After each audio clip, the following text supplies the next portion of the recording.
안녕하세요. 덕꽃TV 건덕근 윤고은입니다. 똑딱과 함께하는 뚝딱상담. 오늘의 사연을 소개하겠습니다. 아휴.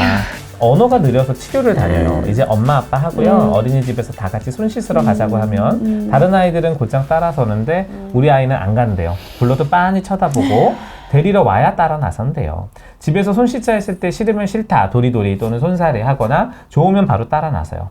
불 켜고 끄고 물 틀고 끄고 손 씻고 수건 닦고 등등 돌이켜보면 가만히 두면 애가 스스로 순서대로 안 하니까 우리가 하나하나 뭐 해라 시키는 대로 해서 잘하고 있다고 생각했어요. 아침 등원 시키는데 신발 벗자 말하기 전에 가만히 서 있고 선생님이 신발 벗자 하니까 그제서야 스스로 벗고 신발장에 넣고 왔어요. 이 와중에 저 말씀을 하시니 집에서 더 뭘 해줘야 될까? 애가 문제가 있어서 저러시나 마음이 심란하네요. 개인 놀이 시간에 다른 아이들처럼 적극적으로 움직이며 놀았으면 좋겠다는 말씀도 하셨고 선생님이 너무 혼자 논다네요. 단체 놀이에서도 친구들과 어울리기보다는 조용히 보고 있다거나 같이 와 우르르 몰려가는 게 없대요. 뭘 시키면 한두 박자씩 느리게 한대요. 바로바로 대답하지는 않으니까 답답하신 것 같고 집에서도 비슷하지만 대부분 잊지 않고 하기는 해요. 세탁기에 빨래 빼면 놀길래 그만하고 문 닫아 그래서 움찔하면서 계속 빼길래 한 번 더 얘기하면 문 닫고 다시 열어 계속 빼내고 그냥 귀엽기도 한데 어린이집에서 말 나오니 심각한 일인가 싶고 걱정이 많네요. 걱정이 많으신 것 같아요. 일단 이 질문에서는 저희가 포인트를 한 몇 가지 잡을 수가 있긴 한데요. 하나는 애가 언어가 느려서 조금 어머님이 더 걱정이 되시는 게 있으실 거예요. 치료를 다닌다고 하시고 언어 치료하고 있고 그리고 또 하나는 얘가 너무 이제 능동적이지 않고 수동적이다. 그게 또 이제 걱정이 될 수도 있는 거예요. 물론 뭐 언어가 조금 느리다고 해서 발달이 약간 느린가 하는 면도 있지만 좀 이렇게 천천히 관찰하는 아이인 것 같아요. 그러니까 오히려 막 산만해서 말 안 듣고 막 도망가고 막 깔깔깔 이런 애라기보다는 한참 관찰하다가 하는 아이인 것 같아요. 그러니까 나름 신중한 성향이 좀 이런 면들이 있거든요. 그래서 어쨌든 왁 하고 이런 충동성은 없는데 굉장히 안정적인 거를 추구하는 사람들이 있어요. 충분히 관찰한 다음에 내가 하고 이런 것들이. 그래서 실제로 기본적으로 이제 훈육을 해야 될 것들이 뭐 놀이에 적극적이고 이러는 거는 이제 말이 편안하게 잘 나오면 이제 자신감이 있으면서 이제 능동적인 놀이가 될 텐데 그거는 이제 언어가 조금 더 늘어야 될 것 같고요. 사실 뭐 그렇게 문제된다고 생각이 되지는 않아요. 이렇게 제목만 보면 애가 너무 말을 안 듣나 보다 이런 건데 이제 좀 이렇게 뭔가를 할 때 약간 수동적이다, 굼뜨다. 근데 이럴 때 이제 부모님이 제일 중요한 거는 지시를 명확하게 해주시는 거. 그러면은 자기가 스스로 해보는 게 있으니까 뭐 예를 들어 집에 왔다. 지금 이거 어린이집 들어갈 때 그렇다고는 하지만 이제 뭐 해야 돼? 물어보고. 그럼 아이가 생각을 하죠? 근데 이제 뭘 안 해? 신발 벗어야지. 벗고.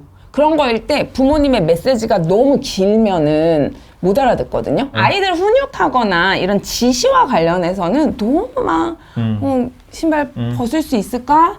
이러면 애들은 없는데 이렇게 돼요. 이게 의견을 묻는 거라고 생각하거든요. 그래서 사실 뭐 제가 목소리가 좀 커서 그렇지 자 이제 신발 벗자 명료하게가 중요해요. 단호라기보다는 헷갈리지 않게 특히 이제 꼭 남자애라 그런 건 아니지만 대부분 남자애들은 권유 형태 혹은 이제 양치질 좀 할까? 이제 할 시간인데 이렇게 하면 안 돼. 그럼 애들은 어쩌라고? 싫은데? 그냥 이렇게 돼요. 그러니까 양치질 해? 안 해. 그러면은 9시까지 해? 안 해. 너 안 하면 엄마 그냥 할 거야. 이제 그 다음쯤 되면 말이 필요 없어요. 그냥 하면.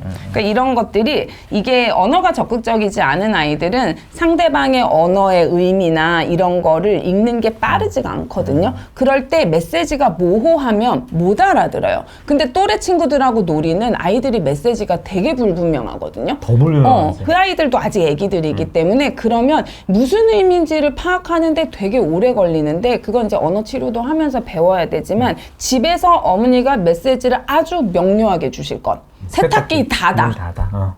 이유를 굳이 설명해주고 싶다. 위험해.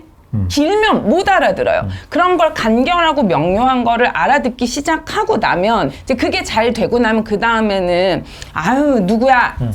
해도 눈치껏 안 되나 보다 닫고 이런 사회적 참조가 생기거든요. 그런 거를 배우기에는 지금은 어른한테 하듯이 모호한 표현은 안 된다. 일단 사회적 참조라면 좋은 표현을 쓰셨어요. 이제 그거에 대한 이제 습득이 필요한 시기고요. 어머님이 너무 불안해 안 하셨으면 좋겠는 게 개인 놀이 시간에 다른 아이들처럼 적극적으로 움직여 놀지 않는다? 이거는 그냥 아이의 성향이에요. 성향이지. 얘가 이상한 아이도 아니고 얘는 그냥 말씀하신 것처럼 그냥 뒤에서 열심히 관찰하는 관찰하고 아이. 내가 할 마음이 생겼을 때 덤비는 아이인 거예요. 그거를 내 아이는 여기 끼지 못해. 내 아이는 뭐 예를 들어 축구를 할 때도 막 뛰는 애들이 있고 뒤에서 좀 보다가 느지막이 자꾸 뛰어드는 애들이 있고 하잖아요.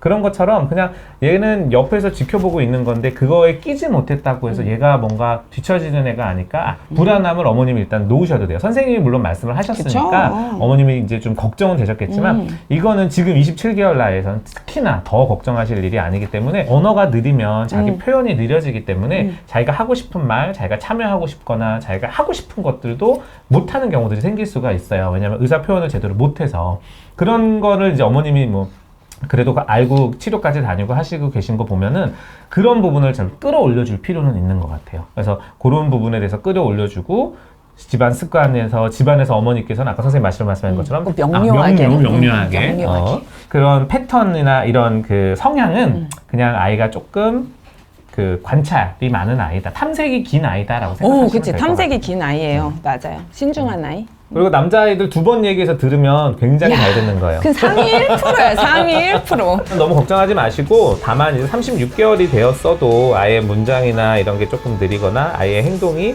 조금 정말 혼자 독고처럼 이렇게 혼자 돌아다니는 아이다.